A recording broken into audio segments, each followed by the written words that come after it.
तो आज अपना टॉपिक जो है वो है म्यूचुअल फंड का ना। तो यहाँ पे क्या होता है कि जैसे कि आपके पास पैसा है तो यहाँ पे बहुत सारे लोग मिलके काम करते हैं जो कि अपना जो पैसा है एक कंपनी के पास सौंप देते हैं। तो कंपनी क्या करती है, वो कंपनीज के एक्सपर्टीज जो हैं वे डिफरेंट डिफरेंट अपॉर्चुनिटीज देखते हैं मार्केट में कि कहाँ पे मार्केट में जो है वो इक्विटी में कहाँ पे जो है अपॉर्चुनिटी ज़्यादा अच्छी है या डेप्ट में ज़्यादा अच्छी है। इनके बहुत सारे टाइप्स होते हैं, इसको भी हम फर्दर डिटेल में डिस्कस करेंगे कि म्यूचुअल फंड्स में कितनी तरह के जो है फंड्स होते हैं और आप जो है कैसे एक अच्छे फंड को तलाश कर सकते हैं। म्यूचुअल फंड का बेसिकली बस यही काम है कि यहाँ पे एक प्रोफेशनल फंड मैनेजर जो है आपका पैसा मैनेज कर रहा होता है, लेकिन उसको इंस्ट्रक्शन जो है वो आपके द्वारा ही मिलती है कि वो किस फंड्स में पैसा लगाए, आगे वो किन कंपनीज में पैसा लगाए, किन बॉन्ड्स में पैसा लगाए, ये आप डिसाइड करते हो। उसी हिसाब से सिर्फ उस कैटेगरी में फंड मैनेजर जो है अपॉर्चुनिटी तलाश करता है। उसके बाद जो कंपनीज होती हैं उनको बोलते हैं हम एएमसी यानी कि एसेट मैनेजमेंट कंपनी। इसमें बहुत सारी कंपनीज आपको मिल जाएंगी, एचडीएफसी होगी, आईसीआईसी होगी, प्राग पारिक होगी, बहुत सी कंपनीज हैं इसमें। और अराउंड अगर आपको मैं बताऊं तो अभी एनएससी बीएससी पे लगभग कुछ 5-6 हज़ार के आसपास की कंपनीज अभी लिस्टेड हैं। बट यहीं पे अगर हम इसकी बात करें सिर्फ म्यूचुअल फंड्स की, तो म्यूचुअल फंड्स की अभी तक फिलहाल 2000 से भी ज़्यादा कंपनीज जो हैं वो काम कर रही हैं। तो यहाँ पे उन 2000 कंपनीज में से किसको सेलेक्ट किया जाए, कौन सी जो है वो बेटर परफॉर्म कर सकती है अभी मार्केट कंडीशंस में, तो ये एनालाइज करना भी काफ़ी टफ रहता है 2000 कंपनीज में। तो यहाँ पे जो कंपनीज जो म्यूचुअल फंड को रन करती हैं इनके शेयर्स नहीं होते, इनके यूनिट्स होते हैं, जिसको कि हम नेट एसेट वैल्यू बोलते हैं, उनके यूनिट्स को एनएवी। उसके बाद जो टर्म आती है वो होती है एयूएम यानी कि एसेट अंडर मैनेजमेंट। इसका मतलब क्या है कि कंपनी के पास कितना पैसा है आम लोगों का, वो दिखता है कि कंपनी जो है वो कितना पैसा मैनेज कर रही है लोगों का। यहाँ पे जैसे अब मान के चलो उस कंपनी के पास 3,000 करोड़ का जो है वो लोगों द्वारा कैपिटल जो है एक्वायर की, मतलब उस पे काम कर रही है। वो 3,000 करोड़ रुपए जो उसने लोगों से इकट्ठा कर रखे हैं उसको डिफरेंट डिफरेंट पर्पसेस में वो पैसा अपना लगा रही है, उसको बोलते हैं हम एयूएम। जो ज़्यादा अच्छे परफॉर्म कर रहे होते हैं, नॉर्मली क्या होता है उन फंड्स में जो है ज़्यादा पैसा लोग डालना शुरू करते हैं, जिस वजह से वहाँ का एयूएम यानी कि एसेट अंडर मैनेजमेंट वो बढ़ जाता है। उसके बाद कुछ हम टर्म्स देखते हैं फिलहाल कि कौन सी टर्म्स हैं जिसके बेसिस पे हम डिसाइड करते हैं कि कौन सा जो फंड है वो ज़्यादा अच्छा परफॉर्म कर सकता है। सबसे पहले आ जाती है standard deviation, beta, alpha, Sharpe ratio, turnover ratio. तो सबसे पहले हम देखते हैं स्टैंडर्ड डेविएशन। इनके बारे में ज़्यादा नहीं हमें जानने की ज़रूरत, थोड़ा सा हम इसके बारे में डिस्कस कर लेते हैं कि स्टैंडर्ड डेविएशंस में क्या चीज़ें होती हैं। स्टैंडर्ड डेविएशन मेनली जो है वो है कि वो अपने मीन से कितना डेविएट कर रहा है। अभी अगर मीन में, अगर हम मीन क्या होता है, मीन होता है एवरेज। अगर एवरेजली वो फंड जो है वो 15% का जो है रिटर्न जनरेट कर रहा है, तो ऐसा तो है नहीं कि वो हमेशा ही 15% कर रहा होगा। कुछ टाइम पीरियड में उसने 20 भी किया होगा, कुछ टाइम पीरियड में 10 भी किया होगा। तो जो ये अपने मीन से यानी कि उसका मीन अगर 15 चल रहा है, एवरेज रिटर्न उसका 15 चल रहा है, तो वो वहां से कितना ऊपर या कितना नीचे जा सकता है, जिसको कि हम वॉलेटिलिटी बोलते हैं। तो यहां पे वॉलेटिलिटी चेक की जाती है स्टैंडर्ड डेविएशन से एक फंड की। उसके बाद आ जाता है बीटा। तो बीटा में क्या है, बीटा जो है वो पैरामीटर दिखाता है कि वो अपने बेंचमार्क या अपने इंडेक्स के कंपैरिजन में कैसा परफॉर्म कर रहा है। अगर बीटा मान के चलिए 1 है, इसका मतलब है जितना कि इंडेक्स जो है वो परफॉर्म कर पा रहा है उतना ही अपना जो है वो फंड परफॉर्म कर रहा है, उतना ही रिटर्न यहां पे जनरेट कर सकता है। अगर बीटा जो है वो 1 से ज़्यादा आता है, इसका मतलब क्या है कि इंडेक्स जो है अगर वो 10% दे रहा है रिटर्न, तो अपना जो ये बीटा की वैल्यू होगी जितनी ज़्यादा होगी उतना ज़्यादा जो है अपना फंड जो है वो ज़्यादा रिटर्न प्रोड्यूस कर सकता है। सेम ये सिर्फ ज़्यादा प्रोड्यूस करने की बात नहीं है, अगर लॉस भी इतना ही होता है। अगर मान के चलिए इंडेक्स उल्टा 10% का लॉस दे रहा है, तो आपका अगर बीटा हाई है तो यहाँ पे आपको जो है वो ज़्यादा लॉस देखने को भी मिलेगा। तो यानी कि ये एक तरह से बीटा जो है वो दोधारी तलवार है। अगर ज़्यादा बीटा है तो ये अच्छे, अगर टाइम फ्रेम है अच्छा, आपका जो है इकोनॉमी अच्छी चल रही है, कंपनीज अच्छा परफॉर्म कर रही है, तो उस टाइम पीरियड में जो जिनका फंड्स का बीटा ज़्यादा होता है तो वहाँ पे जो है रिटर्न्स ज़्यादा देखने को मिलता है। उसके बाद आ जाते हैं अल्फा। अभी बीटा जो है ये एक थ्योरेटिकल अप्रोच है। थ्योरेटिकल अप्रोच कैसे है कि इसमें सिर्फ जो है वो प्रिडिक्शन की जाती है कि जो फंड है वो कितना परफॉर्म कर सकता है अपने इंडेक्स के मुकाबले में। लेकिन अल्फा जो है ये एक्चुअल में दिखा रहा होता है कि फंड जो है वो अपने इंडेक्स के कंपैरिजन में कैसा परफॉर्म कर रहा है, ये एक्चुअल डाटा दिखाता है। ये डिफरेंस बिटवीन, तो इसको हम थोड़ा सा समझते हैं एग्जांपल के जरिए। अगर इंडेक्स फंड जो है वो 10% का जो है आपको रिटर्न दे रहा है और बीटा उस फंड का जो है वो 1.1 है, यानी कि बीटा प्रेडिक्शन के हिसाब से अगर आप 1.1 को 10 से मल्टीप्लाई करोगे तो आपके पास निकल के आ जाएगा 11%। बट एक्चुअल में जो फंड है वो फंड जो है वो 15% का रिटर्न प्रोड्यूस कर रहा है। तो 15% रिटर्न प्रोड्यूस किया, बट उसकी प्रेडिक्शन कितनी थी? प्रेडिक्शन थी उसकी 11% की। तो दोनों का जो इन दोनों का डिफरेंस है यानी कि 4% का, 4% का, तो वो ही जो है वो अल्फा होगा। यानी कि अल्फा की वैल्यू जितनी ज्यादा हो फंड के लिए उतना अच्छा है, और बीटा की जितनी ज्यादा वैल्यू हो, ये दोधारी तलवार है। अच्छे टाइम पीरियड में जो है बीटा ज्यादा अच्छा, ज्यादा बड़ा बीटा जो है वो ज्यादा बढ़िया हो सकता है। और यही चीज अगर खराब इकोनॉमिक टाइम में है ना, अगर इंडेक्स आपका गलत परफॉर्म कर रहा है, आपका बैड परफॉर्म कर रहा है, तो फंड जो है आपका जो म्यूचुअल फंड है वो भी उससे भी ज्यादा ड्रास्टिकली वो परफॉर्म करेगा। उसके बाद आ जाती है शार्प रेशो। शार्प रेशो है कि आप कितना रिस्क उठा रहे हो और बदले में आपको उसके बदले में कितना रिटर्न मिल रहा है। आपका फंड जो है एवरेजली कितना रिटर्न प्रोड्यूस कर रहा है, उसको हम जो है वो माइनस करके देखते हैं कि वो रिस्क फ्री कितना जनरेट कर सकता था, यानी कि जैसे एफडीज वगैरह होगी इन चीज़ों के साथ, और उसको डिवाइड कर लेते हैं हम स्टैंडर्ड डेविएशन से, यानी कि उसकी वॉलेटिलिटी से कितना रिटर्न जो है वो प्रोड्यूस कर रहा है। एवरेज रिटर्न जो है वो फंड का, ये आपको उसकी फंड परफॉर्मेंस में आपको कहीं पे भी बड़े सारे प्लेटफॉर्म्स हैं, जो जीरोधा का कॉइन हो गया या ग्रो पे, बहुत सारे प्लेटफॉर्म्स हैं जहां पे आप देख सकते हो। और ये आपको खुद कैलकुलेट करने की जरूरत नहीं है, मैं आपको बता दूंगा कौन सी वेबसाइट्स हैं जहां पे आप ये रेशोज वगैरह चेक कर सकते हो। तो शार्प रेशो जो है वो जितनी ज़्यादा होगी अपने पास, इतना फंड के लिए जो है वो बेटर है, क्योंकि ये हमें दिखाता है कि आप कितना रिटर्न ज़्यादा प्रोड्यूस कर पा रहे हो बजाय उसके रिस्क लेने से। रिस्क फ्री हम देखते हैं कि रिस्क फ्री एफडी में जैसे 7% मिल जाता है। हम इसको थोड़ा सा एग्जांपल के जरिए समझने की कोशिश करते हैं। अगर आपका फंड जो है वो 15% प्रोड्यूस कर रहा है और एफडी जो है वो 7% के आसपास का आपको रिटर्न देती है, तो हम जो है 15 माइनस 7 यानी कि बचा कितना अपने पास 8%, और इसको उसकी स्टैंडर्ड डेविएशन के साथ, स्टैंडर्ड डेविएशन 2 या 3 जितनी भी आपकी निकल के आती है वो आपको पूरा मिल जाएगा। ये आपको कैलकुलेट करने की जरूरत नहीं है, ये सब चीज़ें आपको जो है वेबसाइट्स पे दिख जाएंगी। इसके बाद आ जाती है टर्नओवर रेशो। टर्नओवर रेशो ये चीज़ इंडिकेट करती है कि फंड जो है वो कितने टाइम पीरियड के लिए जो उसके पास होल्डिंग्स है, वो स्टॉक्स हैं, उनको कितनी देर के लिए होल्ड करके रखता है। सिर्फ यही है, अगर ज़्यादा टर्नओवर रेशो रहती है इसका मतलब फंड को बार बार अपना जो पोर्टफोलियो है वो बार बार चेंज करने की ज़रूरत पड़ रही है।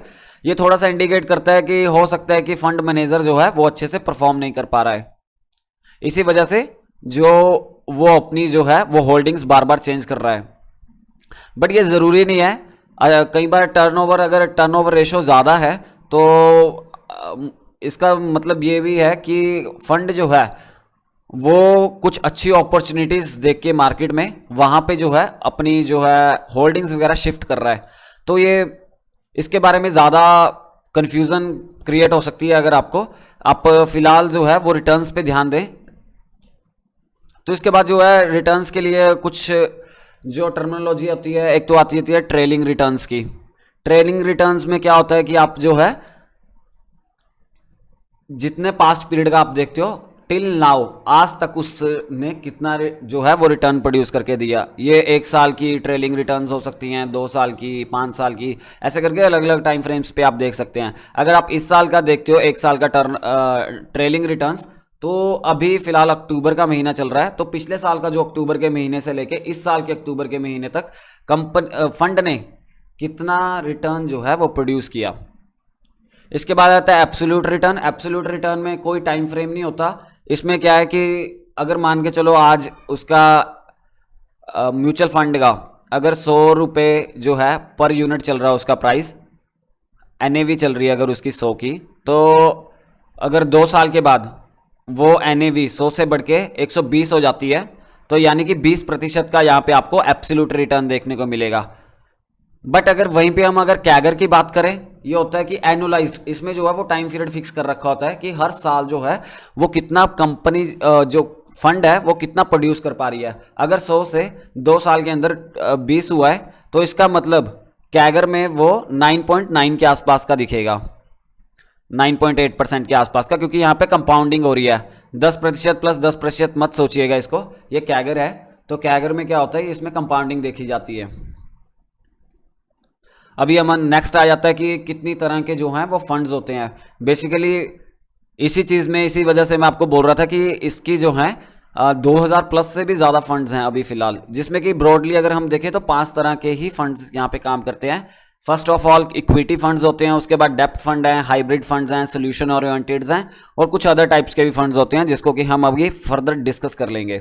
इक्विटी में जो हैं वो अपने पास मेनली जितने भी फंड्स हैं वो मैंने यहाँ पे पूरे के पूरे मेंशन कर रखे हैं। सबसे ऊपर जो आते हैं वो लार्ज कैप इक्विटी फंड्स हैं, उसके बाद मिड कैप इक्विटी फंड्स हैं, स्मॉल कैप हैं, large and mid cap funds हैं, मल्टी कैप हैं, focus, dividend, value, Contra, sector and thematics और ELS। थोड़ा सा मैं डिस्कस कर लेता हूं कि लार्ज कैपिटल फंड्स कौन से होते हैं। लार्ज कैपिटल फंड्स वो वाले होते हैं जिनमें कि बड़ी ब्लू चिप कंपनीज में ही पैसा लगाया जाता है, जिसका कि मार्केट कैप हो सकता है 20,000 करोड़ से भी ज्यादा हो। मिड कैप कंपनीज वो कंपनीज हैं जिसमें कि कंपनी की जो है वो अभी मार्केट वैल्यू जो कंपनी की चल रही है फिलहाल, तो वो 5 करोड़ से लेके 20 करोड़ के आसपास की कंपनीज होती हैं। स्मॉल कैप कंपनीज वो होती हैं जो कि 5,000 करोड़ से नीचे की कंपनीज हों। लार्ज और मिड कैप कंपनीज यानी कि इसमें दोनों तरह की कंपनीज में पैसा लगाया जाता है, जो कि अपना 5,000 करोड़ से ऊपर की कंपनीज हों। मल्टी कैप कंपनीज, इसमें फंड मैनेजर को थोड़ी सी जो है वो फ्रीडम मिलती है कि वो किसी भी कंपनी में पैसा लगा सकता है। अगर उसको किसी छोटी कंपनी में बड़ी अपॉर्चुनिटी दिखती है कि यहाँ पे जो है ये कंपनी अच्छा बिजनेस परफॉर्म कर सकती है, तो वो वहाँ पे भी पैसा लगा सकता है, ब्लू चिप कंपनीज में भी, है ना।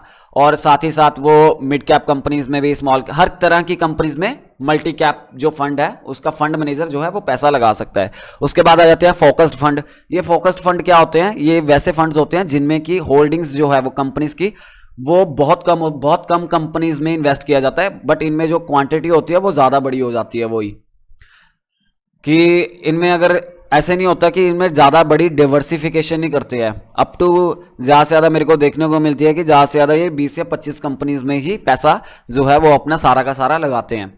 डिविडेंड जो कंपनीज होती हैं ये क्या है कि एक तरह से आपको सालाना जो है या क्वार्टरली बेसिस पे आपको जो है पैसा आपका रिटर्न करती हैं।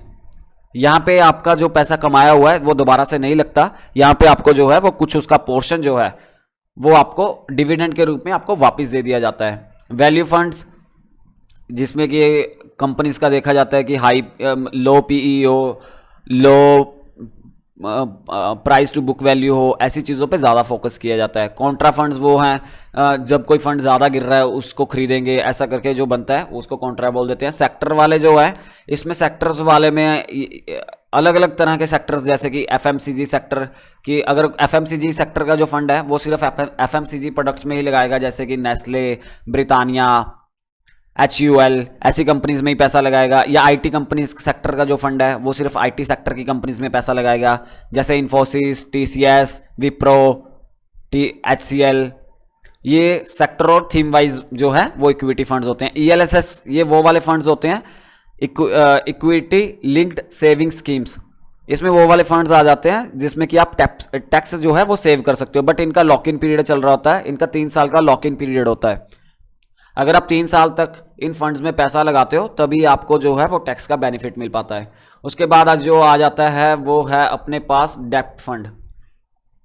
डेप्ट फंड जो है इसमें कैटेगराइज बहुत ज़्यादा है हमारे पास। Money market funds, short duration funds, overnight fund, liquid funds. थोड़ा थोड़ा मैं इसके साथ साथ में बताता हूँ। लिक्विड फंड्स वो वाले फंड्स होते हैं जिनमें कि सिक्योरिटीज़ में अबाउट 90 डेज तक इनमें पैसा लगाया जाता है। लॉन्ग ड्यूरेशन है तो इनमें 7 साल से भी ज़्यादा का जो है ड्यूरेशन के बॉन्ड्स या सिक्योरिटीज़ में पैसा लगाया जाता है।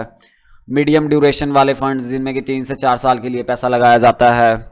अल्ट्रा शॉर्ट ड्यूरेशन 3 से 6 महीने वाले, लॉ ड्यूरेशन 6 से 12 मंथ वाले, ऐसा करके आपके पास जो है वो सारी जो है आपके पास यहाँ पे स्क्रीन पे आपको दिख रहा है, तो आप इसके बारे में पढ़ सकते हो। डायनेमिक बॉन्ड के बारे में थोड़ा सा इसके बारे में बता देता हूँ। इसमें जो है वो हर तरह का बॉन्ड होता है। इसमें लिक्विड्स भी आ जाते हैं, लॉन्ग ड्यूरेशन, शॉर्ट ड्यूरेशन, जिनकी मेच्योरिटी कम हो ज़्यादा हो सिक्योरिटीज़ की, वो सारे के सारे जो हैं डायनेमिक बॉन्ड्स में आ जाते हैं। कॉर्पोरेट बॉन्ड्स में जो है हमें ज़्यादा रिटर्न देखने को मिलता है क्योंकि इनमें थोड़ा सा रिस्क थोड़ा सा बढ़ जाता है एज कम्पेयर टू अगर हम गिल्ट फंड या कि जो कि गवर्नमेंट बॉन्ड्स वगैरह निकलते हैं, इनमें थोड़ा सा रेट्स जो हैं, इंटरेस्ट रेट्स वो कम देखने को मिलता है। क्रेडिट रिस्क जो है ये इसमें क्या है, इसमें भी बहुत ज़्यादा आपको देखने को मिलेगा जो इंटरेस्ट देखने को मिलेगा। बैंकिंग एंड पीएसयू बॉन्ड्स ये भी अच्छा खासा रिटर्न दे देते हैं। फ्लोटिंग रेट्स वाले ये भी फिलहाल जो है वो रेयरली देखने को मिलते हैं अपने इंडियन मार्केट में। इसके बाद डेप्ट फंड के बाद हम देखते हैं आगे हाइब्रिड फंड्स। ये जर्नली अपने पास अभी फिलहाल 6 तरह के हैं: conservative, balanced, aggressive, dynamic, arbitrage और इक्विटी सेविंग्स। तो कंजर्वेटिव में क्या चल रहा होता है और बैलेंस में क्या है कि इसमें दोनों तरह से इन्वेस्ट करते हैं, इक्विटी में भी इन्वेस्ट कर देते हैं और डेप्ट फंड्स में भी इन्वेस्ट करते हैं। उसके बाद आता है डायनेमिक, ये हर तरह के उसमें करता है। एक तरह से देखा जाए ये सेम से होते हैं बट थोड़ा सा नाम अलग अलग है। आर्बिट्राज वालों में थोड़ा सा अलग हो जाता है। आर्बिट्राज वाले क्या करते हैं, एनएससी पे खरीदते हैं, बीएससी पे बेचते हैं, ऐसी चीज़ों में काम करते हैं मेनली ये ज़्यादातर। आर्बिट्राज जो है वो फ्यूचर मार्केट में भी हो जाती है, लेकिन फ्यूचर वाली ये करते नहीं है अभी फिलहाल, क्योंकि इंडियन जो है इसमें ये फ्यूचर्स में फंड्स कोई ज़्यादत नहीं है म्यूचुअल फंड्स को कि ये फ्यूचर में काम करें, एफ&ओ में काम करें, क्योंकि उसके लिए उनको हेज फंड्स की ज़रूरत पड़ती है। हेज फंड्स वाले ही ये ऑप्शंस वगैरह में काम कर सकते हैं, जो कि अभी फ़िलहाल इंडियन मार्केट में नहीं चल रहा। इसके बाद आते हैं सोल्यूशन ओरिएंटेड म्यूचुअल फंड्स, जिसमें कि चिल्ड्रन फंड्स होता है, रिटायरमेंट फंड्स होता है, उन फंड्स में जैसे कि पैसा लगाते हैं लोग। अदर फंड्स होते हैं, इंडेक्स फंड्स हो गया, जैसे कि हमारे पास इंडेक्स फंड जो कि इंडेक्स में पैसा लगाता है, निफ्टी में पैसा लगाता है, निफ्टी 500 में पैसा लगाता है, निफ्टी 100 में पैसा लगाता है। ऐसे करके जो फंड्स होते हैं वो इंडेक्स फंड्स होते हैं। इनकी जो है वो एक्सपेंस रेशो थोड़ी कम होती है। फंड्स ऑफ फंड्स यानी कि ये अलग अलग तरह के फंड्स में पैसा लगाता है, इनकी एक्सपेंस रेशो ज़्यादा होती है। इंटरनेशनल फंड्स जो बाहर की मार्केट्स में पैसा लगाते हैं। तो ये कुछ टाइप्स थे जो कि हमने ब्रॉडली अभी डिस्कस कर लिया। अगर आपको फर्दर इसके बारे में देखना है तो नेक्स्ट वीडियो में देखेंगे।